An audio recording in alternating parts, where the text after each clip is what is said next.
konferenco pa začenjamo s pregledom včerajšnjih podatkov, ki so bolj spodbudni. Včeraj je bilo namreč ob opravljenih 3642 PCR testih potrjenih 491 novih okužb. Hkrati je bilo včeraj opravljenih tudi 43620 hitrih antigenskih testov. Kot bo razvidno iz prve tabele, je delež pozitivnih PCR testov včeraj znašal 13,5%. Če še enkrat ponovim, je bilo včeraj število pozitivnih PCR testov 491, kar je veliko manj kot pred enim tednom, ko je ta delež pozitivnih testov znašal 22,2%.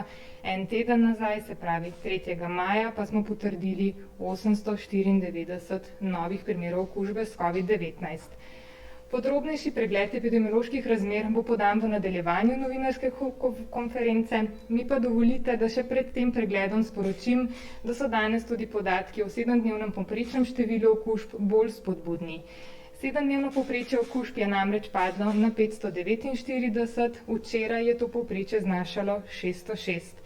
To pomeni, da je 7-dnevno povprečje padlo pod mejo, ki je določena za rumeno fazo. Navkljub boljšim podatkom pa razlike med regijami še vedno ostajajo. Najslabša regija je Primorsko-Notranjska in ta ima več kot enkrat slabše 7-dnevno povprečno število potrjenih primerov na 100 tisoč prebivalcev kot trenutno najboljša regija glede na ta kriterij, ki je Posavska regija. V bolnišnicah se danes zdravi 477 pacientov, kar pomeni, da je tudi ta kriterij padel pod mejo določeno za rumeno fazo. O izpolnitvi obeh pogojev bo v luči trenutnih epidemioloških razmer in seveda tudi napovedi za prihodnje tedne jutri svetovalno skupino razpravljala in odločala vlada. Podrobnejši pregled razmer v naših bolnišnicah pokaže, da je bilo včeraj v bolnišnice na novo sprejetih 26 pacientov, iz bolnišnic pa je bilo včeraj skupaj odpuščenih 54 pacientov.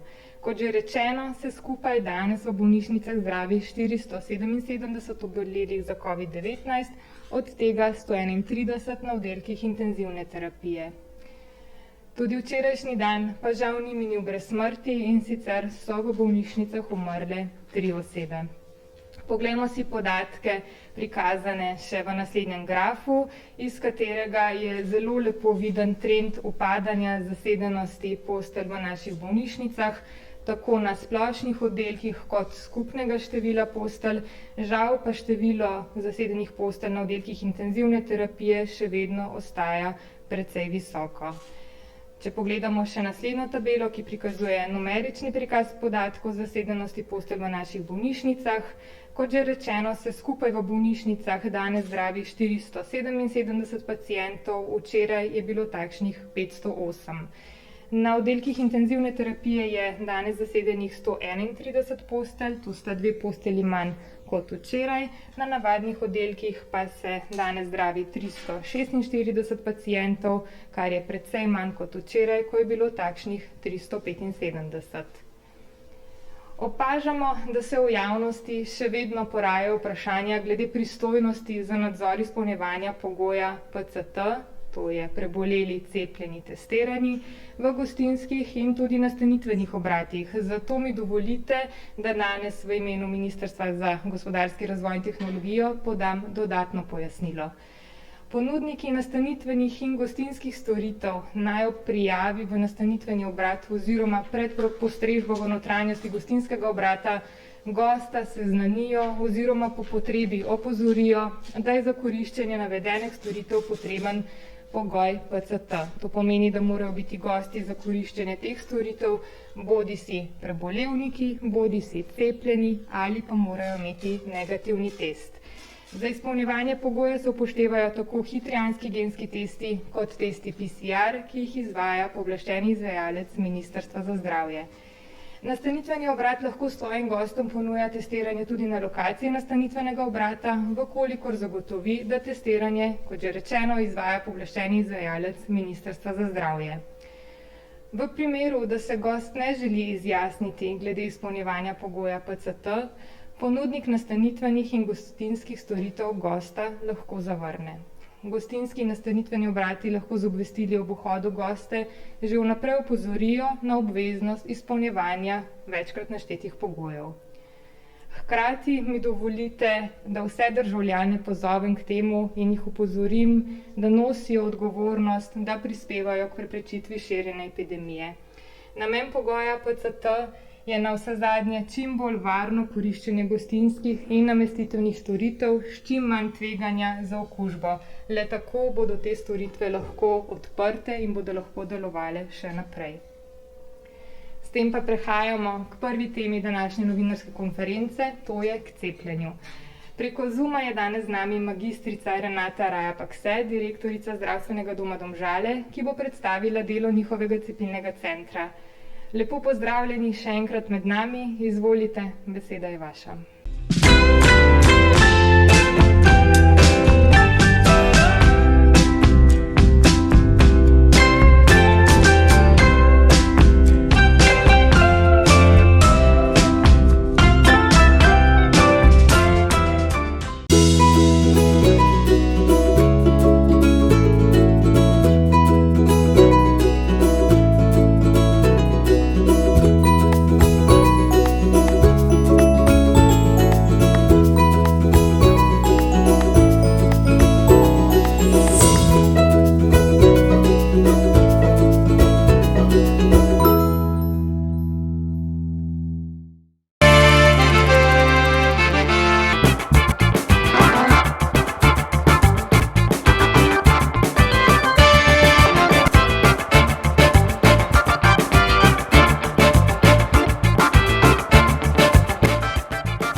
Dobar dan, lep pozdrav iz Domžal.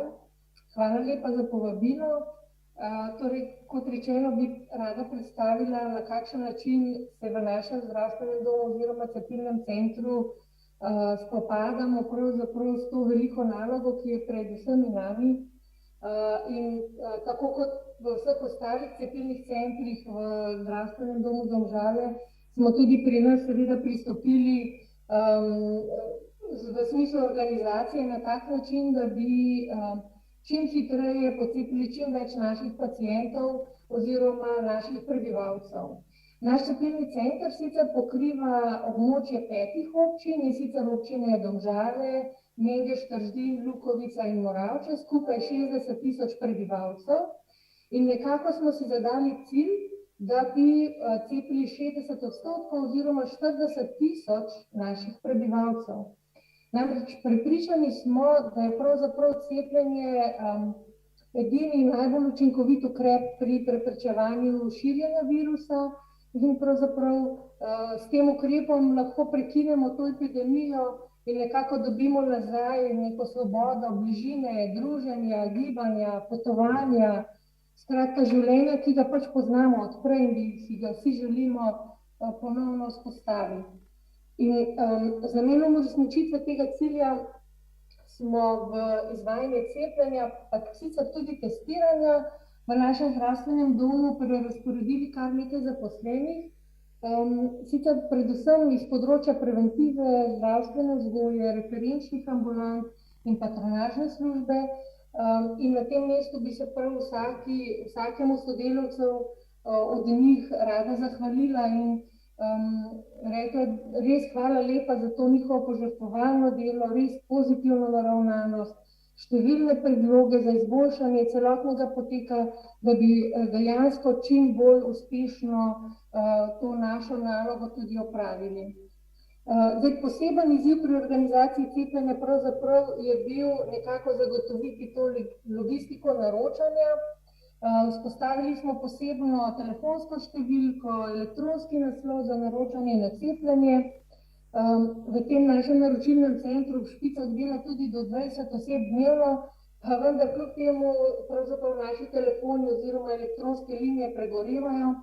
Namreč poleg sprejemanja naročil osebno pokličemo prav vsakega pacienta, ki ga naročimo na cepljenje osebno na njihov termin, da mu lahko točno razložimo, kam naj pride, kaj naj prinese s seboj. Namreč Zaradi izredne občutljivosti cepiva je zelo pomembno, da dejansko na vsako vabilo, na vsak termin cepljenja povabljena oseba tudi pride. In glede na ta naš neposredni način klicanja na termine smo dejansko zagotovili, da se eventualno zgodi par primerov preko dneva cepljenja, da nekdo ne pride, ampak v tem primeru seveda vedno imamo pripravljen rezervni seznam in pokličemo osebe iz tega rezervnega seznama. Zato pravzaprav do sedaj se še res ni zgodilo, da bi bil kakršenkoli odmerek cepiva v našem cepilnem centru zavržen oziroma izgubljen. Zato smo pravzaprav glede ker je v bistvu to naročanje in zahteva res izjemne napore z naše strani in nekako včasih morda tudi občutek iz strani uporabnikov, da nas ne morejo doseči. Zaradi tega smo v bistvu zelo veseli in pozdravljamo nastanek te aplikacije na portalu zVem. Aplikacijo smo poskusili tudi pri nas uporabljati, se naročiti tako iz strani uporabnika kot iz strani zdravnika oziroma zdravstvenega delavca. In dejansko je v bistvu aplikacija res zelo, zelo enostavna za prijavo. In pač odkodarkoli oseba, tako kot je bilo v uvodu prikazano, se lahko naroči na eno mesto, mi pa potem iz portala zVem dejansko prejmemo informacije o pacientih, ki pripadajo nekako v naš cepilni center glede na lokacijo njihovega osebnega izbranega zdravnika. Cepljenje sicer pri nas v zdravstvenem domu, torej oziroma v našem cepilnem centru, izvajamo v Športnem parku Domžale. To lokacijo smo nekako izbrali zaradi tega, ker je tam dovolj, torej je na odprtem, torej imamo s tem nekako bolj zagotovljeno varnost zaradi izogibanja tesnejšim stikom. Na drugi strani imamo tukaj dovolj prostora za parkiranje. In s pomočjo civilne zaščite občine Domžale in občine Lukovica smo tam postavili 2 velika šotora s 6 cepilnimi mesti in torej na enaki lokaciji izvajamo tako testiranje, presejalno množično testiranje, kot tudi cepljenje. In sicer na način, da testiranje izvajamo v dopoldanskem času, cepljenje pa v popoldanskem času. Cepljenje sicer izvajamo, mogoče še to tudi v sobotah cepljenje izvajamo in cepljenje izvajamo tudi na domu za vse naše paciente, ki so nepokretni in sami pač ne morejo priti do cepilnega mesta. Število cepljenj ves čas prilagajamo številu prejetega cepiva in v okviru priprav na večjo dobavo cepiv in na bolj množično cepljenje smo delo trenutno organizirali tako, da lahko cepimo v 1 uri 240 oseb, oziroma za ta teden imamo predvideno, da bomo lahko cepili 4000 oseb, če se bodo seveda vsi odzvali na naše vabilo na cepljenje. Sicer pa morda podatek, da smo nekako od začetka cepljenja 27. decembra 2020 smo najprej cepili vse varovance v naših domovih za upokojence. Pokrivamo namreč 5 domov za upokojence in kot najbolj ogroženo skupino smo seveda najprej takrat cepili njih. Nato pa smo do danes oziroma do 8. maja opravili skoraj 18.000 cepljenj. Z enim odmerkom cepiva smo cepili dobrih 12.000 oseb, kar znaša nekako 20% naše populacije, in z 2 odmerkoma že skoraj 8.000 oseb oziroma dobrih 13% prebivalcev. Kot rečeno uvodoma, si želimo cepiti 40.000 naših prebivalcev, torej imamo kar nekaj rezerve še, kar nekaj dela nas čaka, da bi dosegli ta naš cilj. Zato bi tudi izkoristila tole priložnost in bi pozvala vse občane naših občin, Domžal, Mengeš, Trzin, Lukovica in Moravče, da se čim prej prijavijo na cepljenje, najbolje kar preko portala ZVEM. Mi se bomo pa potrudili, da čim prej vse prijavljene tudi cepimo. Namreč nekako v pogovoru s sodelavci bi rada povedala, da si mi zaposleni v zdravstvenem domu Domžale želimo si vrniti v normalne tire. Imamo dosti teh obravnav po telefonu, po elektronskih medijih, pač želimo naše paciente videti ponovno v ambulantah, seveda na varen način in menimo, da cepljenje je ta pot, da lahko varno ponovno začnemo normalno delati tisto, kar je naše poslanstvo in kar si tudi vsi mi kot zdravstveni delavci najbolj želimo. Hvala lepa, to bi bilo z moje strani vse. Zdaj pa seveda, če so kakšno vprašanje, verjetno sem na razpolago. Hvala lepa za vašo predstavitev. Obračam se k našim novinarjem. So morda kakšna vprašanja za našo prvo gostjo? So. Prvo vprašanje bo zastavila TV Slovenija. Izvolite. Dober dan, lepo pozdravljeni. Mene pa zanima, če prihaja v vašem zdravstvenem domu do kakršnihkoli odpovedi cepljenja z AstraZeneca, če jo še naročate in kako daleč ste s cepljenjem mlajših od 50 let. Hvala lepa. Hvala lepa. Dejansko smo že prejšnji teden začeli s cepljenjem mlajših od 50 let.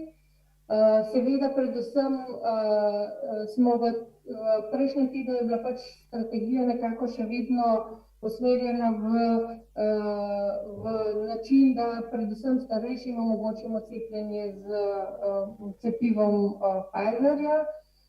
In zato smo tudi v preteklosti že predvsem cepili s cepivom AstraZeneca mlajšo populacijo.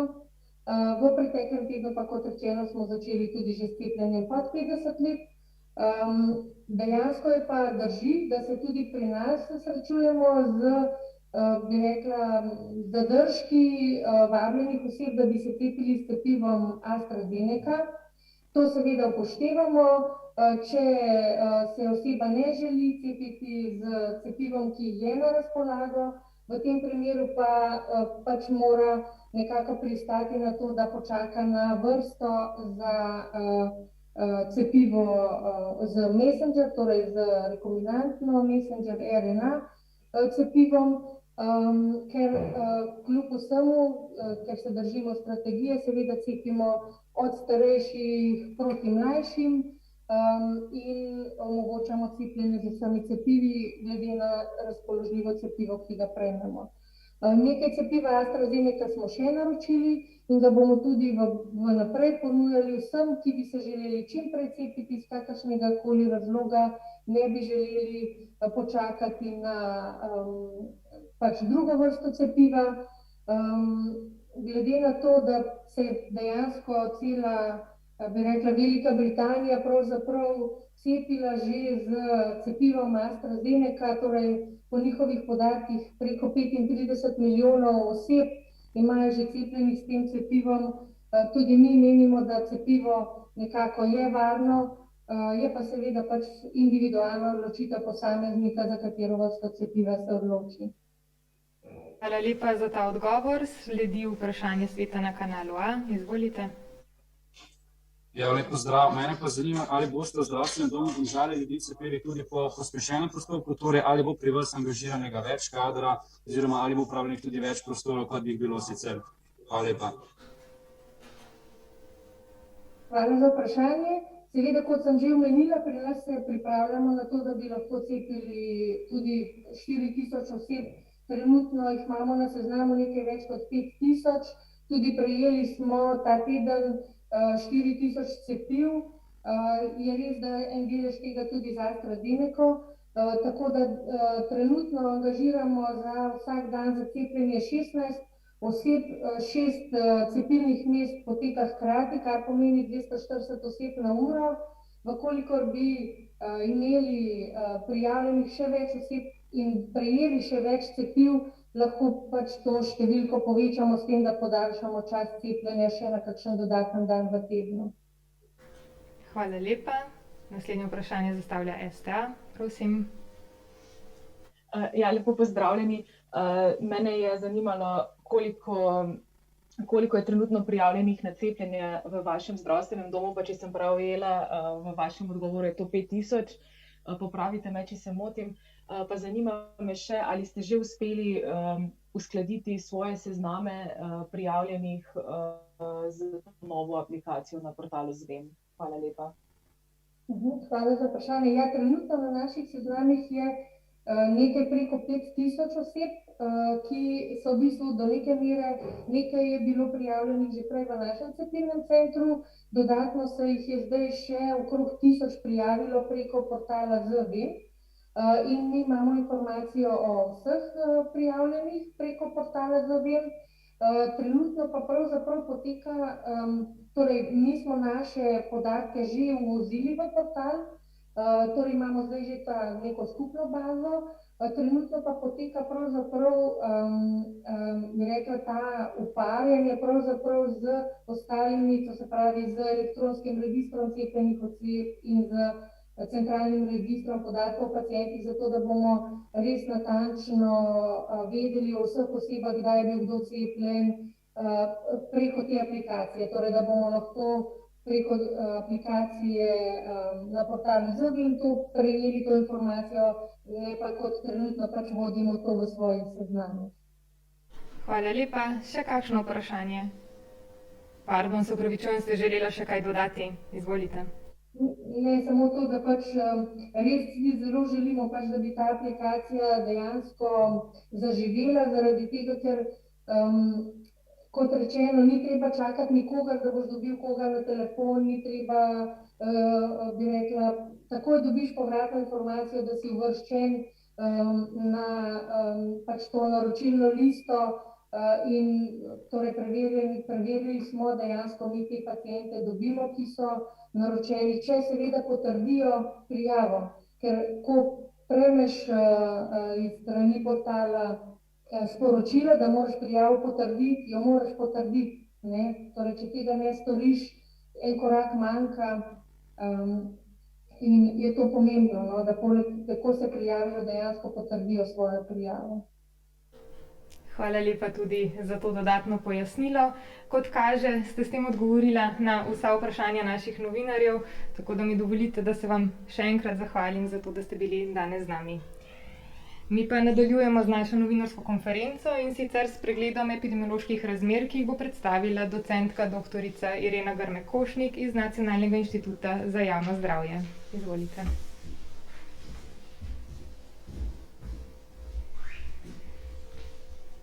Lepo pozdravljeni. Prihajam iz Nacionalnega inštituta za javno zdravje, območne enote Kranj in vam bom na kratko predstavila epidemiološke razmere v svetu, Evropi in Sloveniji. Od začetka leta 2020 je svet v epidemiji novega koronavirusa. Svetovna zdravstvena organizacija poroča do 10. maja o 157.973.438 potrjenih primerov okužb ter o 3.288.455 smrtih. Spodbudna informacija je, da smo v tem obdobju že uporabili 1.206.243.409 doz cepiv. Epidemija je po kontinentih do 10. maja 2021 dosegla neslutene razsežnosti. Naprej, prosim. V ZDA je v bistvu že zabeleženih 64 milijonov okužb, v Evropi 53 milijonov, Bližnji vzhod 9,5 milijona, Afrika 3,4 milijone, Zahodni Pacifik 2,6 milijonov. Prav gotovo pa so te številke še podcenjene. Za to obdobje Svetovna zdravstvena organizacija poroča tudi o smrtih. Naprej, prosim. In sicer v ZDA, v Združenih državah Amerike, o milijonu 1,6 milijona, v Evropi 1,1 milijon, Jugovzhodna Azija 313 tisoč, Afrika 84 tisoč, Zahodni Pacifik 40 tisoč, skratka ogromno mrtvih. Če si ogledamo 14-dnevno število potrjenih primerov na 100 tisoč prebivalcev v Evropi v obdobju 15. in 16. tedna letos in potem še en teden kasneje, vidimo, da se položaj izboljšuje. Rdečo barvo nadomešča oranžna in rumena na spodnjih grafih. Tudi številni kazalniki so v več državah postali stabilni ali se celo zmanjšujejo. Absolutne vrednosti več kazalnikov, tudi zasedenost bolnišnic in intenzivnih enot, ostajajo visoke, kar kaže na razširjen prenos. Do konca 17. tedna je bila 14-dnevna stopnja za primere v Evropi na podlagi podatkov, ki jih je zbral Evropski center za nadzor okužb iz uradnih virov, nekako 340 na 100 tisoč prebivalcev. Stopnje se že 4 tedne zmanjšujejo. Naprej prosim. V 3 državah, Irska, Latvija in Litva, še vedno gre za naraščanje okužb. Obratno v 25 ostalih državah, evropskih, Avstrija, Belgija, Bolgarija, Hrvaška, Ciper, Češka, Danska, Estonija, Francija, Nemčija, Grčija, Madžarska, Italija, Lichtenstein, Luksemburg, Malta, Nizozemska, Norveška, Poljska, Portugalska, Romunija, Slovaška, tudi Slovenija, Španija in Švedska, pa so trendi stabilni, celo padajoči. In ti trendi padajo že kar nekaj tednov, v nekaterih državah že tudi 8 tednov. Vse evropske države v bistvu laboratorijsko potrjene primere sporočamo Evropskemu centru za nadzor okužb. V tem grafu so vključeni tudi naši pozitivni slovenski primeri. Stopnje okužb so pa seveda odvisne od več dejavnikov, med njimi je zelo pomembna tudi stopnja testiranja. Evropske države veliko testiramo. Tedenske stopnje testiranj so nekako 849, pa tudi do 59.081 testov na 100 tisoč prebivalcev. V 17. tednu je imela najvišjo stopnjo testiranja Danska, sledile pa smo jim države Ciper, Avstrija, Češka in tudi Slovenija. Evropske države smo pa vključene tudi v genotipizacije, se pravi iskanje različic tega virusa. Tudi tukaj se seveda zmožnosti evropskih držav razlikujejo. Cilj pa je nekje vseh evropskih držav, da bi genotipizirali do 10% sevov pozitivnih primerov. Naprej prosim. Podatki za 17. teden kažejo, da je bilo zaradi covida v bolnišnici 10,7 bolnikov na 100 tisoč prebivalcev. Po tedenskih podatkih o sprejemu bolnišnico iz 20 držav je bilo novih sprejemov 9,6 na 100 tisoč prebivalcev. Bolnišnična in zasedenost intenzivnih enot še vedno ostaja velika, nekako 25% najvišje ravni med epidemijo. Naprej prosim, kar se tiče smrtnosti, je tako, da med 25 državami z visoko 14-dnevno stopnjo smrtnosti smo to opazili povečanje smrtnosti še v 2 državah, in sicer v Hrvaški in Litvi. V vseh ostalih 23 državah, med katerimi je tudi Slovenija, pa gre v bistvu za padajoči trend smrtnosti, ki traja že kar lahko 1 do 6 tednov. Naprej prosim, Potrjeni primeri po regijah, še to bi malo pogledali. V bistvu tukaj imamo potrjene primere po regijah na 100 tisoč prebivalcev, 7-dnevno povprečje v Sloveniji. Vidimo, da so regije med seboj še vedno različne.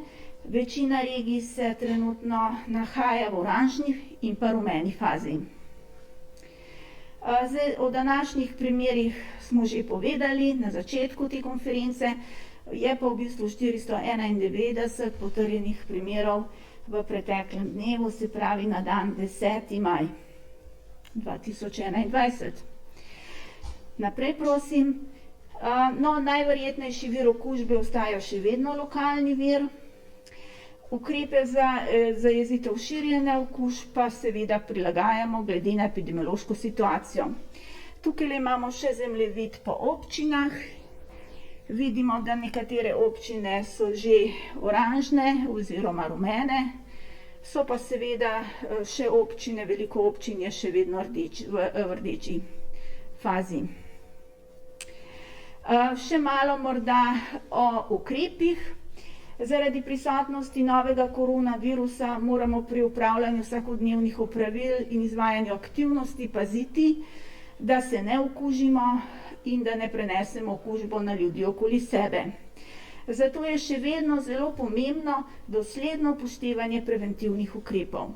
Se pravi, maska, higiena rok in kašlja, varna razdalja, zračenje, aplikacija Ostani zdrav. Zelo pomembno je tudi to, da v primeru bolezni ostanemo doma in se po telefonu v bistvu posvetujemo z zdravnikom. Je pa tako, da sami zaščitni ukrepi niso dovolj učinkoviti za preprečevanje novih okužb. V bistvu je tako, da bomo to dosegli samo poleg vseh teh ukrepov še s cepljenjem. In sicer cilj cepljenja je preprečiti širjenje novega koronavirusa, pa tudi zmanjšati možne zdravstvene posledice okužbe in s tem škodljivih posledic za našo družbo. Cepljenje proti COVID-19 bo pripomoglo, da bomo spet v polni meri zagnali vsa področja življenja. Ukrepe za zajezitev širjenja okužb seveda prilagajamo glede na epidemiološko situacijo v državi in širši regiji. Upoštevati moramo vse te ukrepe in ponovno bi tudi jaz nagovorila vse prebivalce Slovenije, da se čim prej prijavite na aplikacijo ali pokličete v najbližji zdravstveni dom svojega osebnega zdravnika in se prijavite na cepljenje. Hvala lepa. Hvala lepa tudi vam za predstavitev. Je morda kakšno vprašanje za našo gostjo? 24 ur, izvolite.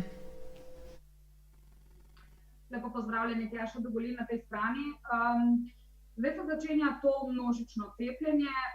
Zanima me, ali je bilo narejenega dovolj v smislu kampanje, v smislu promocije cepljenja, da bi ljudi, še vedno je veliko takih, ki se za cepljenje niso odločili, ki imajo dvome, ki imajo vprašanja, ki imajo nezaupanje tudi v določena cepiva, da bi jih torej prepričali. V bistvu je pa tako, da vsaka cepljena oseba naj bi bil ambasador cepljenja naprej. Jaz kot zdravnica, epidemiologinja, pa klinična mikrobiologinja vsakodnevno prejemam klice svojih znancev, svojih sorodnikov in jim odgovarjam, v bistvu sem ambasadorka cepljenja. Hvala lepa. Sledi vprašanje TV Slovenija. Izvolite. Lepo pozdravljeni. Slišali smo na začetku, da so podatki nekoliko spodbudnejši. Ste mogoče v strokovni skupini predlagali kakršnokoli novo rahljanje ukrepov? Hvala. Hvala za vprašanje. Da, seveda smo predlagali. Včeraj smo imeli sestanek strokovne skupine, vendar bi bilo v bistvu nelojalno, da jaz govorim o tem. V bistvu bo to prišlo preko vladne skupine, kajti jutri je sestanek z vladno in bo to lepo objavljeno. Hvala lepa. Novinarka Tjaša Dogolin ima še eno vprašanje. Tjaša, izvolite.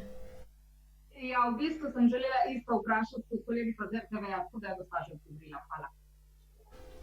Hvala lepa. Še kakšno vprašanje morda? Kot kaže, ni več vprašanj. Hvala lepa za vašo predstavitev in odgovore. Na oder pa vabim še našega tretjega gosta danes. Kot že uvodoma napovedano, je z nami tudi dr. Leon Cizelj iz Inštituta Jožef Stefan. Lepo pozdravljeni vnovič med nami, izvolite. Dober dan vsem skupaj. Še nekaj več številk, se opravičujem, ker vam z malše številkami moril, ampak upam, da boste veseli, ker bo kakšna dobra novica tudi vmes. Ne bi prosil za ta prvi slajd. Čist rahlo stopim v zgodovino. Ne. Ene stvari, ki jih bom danes pokazal, sem prvič pokazal 1. aprila, ne, torej so stare tam dobrih 40 dni in tik 1. aprila smo bili z reprodukcijskim številom. Ne spomnim, da je to število mira, koliko vsak okuženi okuži novih na okoli 1,2. Po lockdownu smo to zadevo spustili na približno 1, danes smo na približno 0,85. V tem času nam je še naraščala angleška različica virusa, ki je malo bolj agresivna, torej smo naredili pravzaprav zelo veliko delo v tem času. In to predvsem, ne, če skočim na zavore, za samozaščitnim obnašanjem. To je še vedno najmočnejša zavora. Zdaj nam je v zadnjih 14 dneh čist potihem pomagal mali lockdown, ali če se tako nekoliko hudomušno izrazim, ali počitnice, ko tudi ni bilo prav veliko stikov. In od ostalih zavor pa trenutno najhitreje narašča precepljenost. Mogoče smo nekako okoli 50,000 ljudi zdaj cepimo na teden. Pravzaprav cepimo skoraj 90,000 ljudi vsak teden, ampak ene dvakrat, ene enkrat. Torej približno 50,000 na teden se nam pridruži takšnih, ki so rečemo temu imuni in ne prenašajo več virusa naprej, medtem ko je prekuženost še vedno relativno močen element, ampak je pa pravzaprav zelo malo novih, glede na prejšnje tedne, ne, mogoče kakšnih 15,000 na teden dobimo novih prekuženih. Torej, za vsem tem skupaj, ne, moram reči, da razmeroma zelo uspešno obvladujemo situacijo in ker gremo seveda naprej v prihodnost, naj kar takoj na začetku povem, mogoče bom še kdaj poudaril, več, ko se nas bo cepilo, ne, manj bo potrebnih ukrepov v prihodnosti. Po številkah, tudi jaz še enkrat poudarim, da smo pravzaprav že v rumeni fazi, ne, in pravzaprav pričakujem z veseljem, ne, sporočilo, tudi uradno sporočilo vlade na to temo. Torej, skupaj zmoremo. Če lahko gremo na naslednji slajd. Par številk spet s pogledom za nazaj. Ne, te krivulje ste zdaj videli že 3-krat. Ta zgornja pikčasta krivulja, ki bi danes smo tam nekje 10. maja, 11. maja, če bi ne šli v lockdown 1. aprila, ne, bi bili imeli čez 1000 ljudi v bolnišnicah. Ne, v resnici jih imamo manj kot 500 danes, torej smo, moram reči, da prav dobro delo naredili takrat, ne, ta zadeva je uspela. In kar lahko tudi vidite, da če smo prišli z lockdownom v rumeno fazo danes, jutri, ne, brez zaprtja bi v rumeno fazo 500 ljudi v bolnišnicah prišli tam nekje šele sredi junija. Pogled naprej je tale rumena packa, ki je projekcija z 0,85 reprodukcijskim številom. Torej pričakujemo, ne, da bomo v naslednjih tednih padali. To padanje je odvisno seveda predvsem od samozaščitnega obnašanja in hitrosti cepljenja. Hitreje, ko bomo cepili, hitreje bomo tudi padali. Če lahko gremo še na naslednji slajd, podobna situacija v intenzivni terapiji, ne, nekoliko za zamudo. Kar lahko vidite na teh slikcah so tile zeleni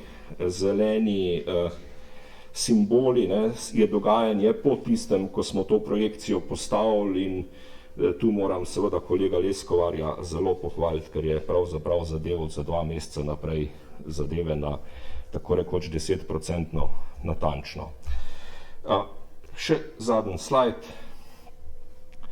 Seveda, nažalost, še nismo končali, ne, smo pri približno 550 okuženih, potrjenih okužb na dan, kar je sicer najnižje po 15.10.2020, torej več kot 200 dni smo imeli več kot 550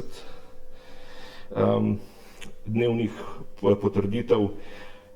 Je povsem se mi zdi vredno opozoriti, kaj pravzaprav teh 550 na dan pomeni. Ne. Od teh 550 jih bo 40 prišlo v bolnišnico, približno 40, približno 10 vsak dan seveda, ne, jih bo potrebovali zdravljenje v intenzivnih oddelkih in približno 5 jih bo nažalost še vedno umrlo. Ne. 550 je seveda številka, ki jih vidimo s PCR testi. Ocenjeno število dnevnih okužb je tam približno 3,5-krat večje, torej vsi tisti asimptomatski in vsi tisti, ki ne pridejo na testiranje, ker se počutijo dovolj dobro, okužbo pa vsem trosijo naokoli, teh je pa vseh skupaj okoli 2000, še vedno vsak dan. Naj spomnim, da 2000 vsak dan je še vedno več kot 1 na minuto. Hvala lepa. Hvala lepa tudi vam za predstavljene podatke. Prvo vprašanje za vas bo zastavil 24 ur. Izvolite. Lepo pozdravljeni. Zdaj ob vseh teh predstavljenih podatkih verjetno pričakovano vprašanje, kdaj bi po vaših projekcijah, glede na trenuten tempo okužb, glede na cepljenje, ki se bo verjetno iz tedna v teden še povečalo, pohitrilo, lahko dosegli tisto zeleno fazo, ki bi nas pa potem res vrnila v življenje, ki smo ga poznali pred koronavirusom. Hvala. Ja, hvala za tole vprašanje. Ta napoved je še vedno nehvaležna, ker je zelo veliko neznank, vendar zaenkrat, če gremo s tem, kar ta trenutek vemo in če gremo po enakih poteh naprej, bo to po vsej verjetnosti v začetku poletja. Hvala lepa. Še kakšno vprašanje morda? Kot kaže, so bili podatki dovolj zgovorni, ni več vprašanj. Dr. Cizelj, hvala še enkrat.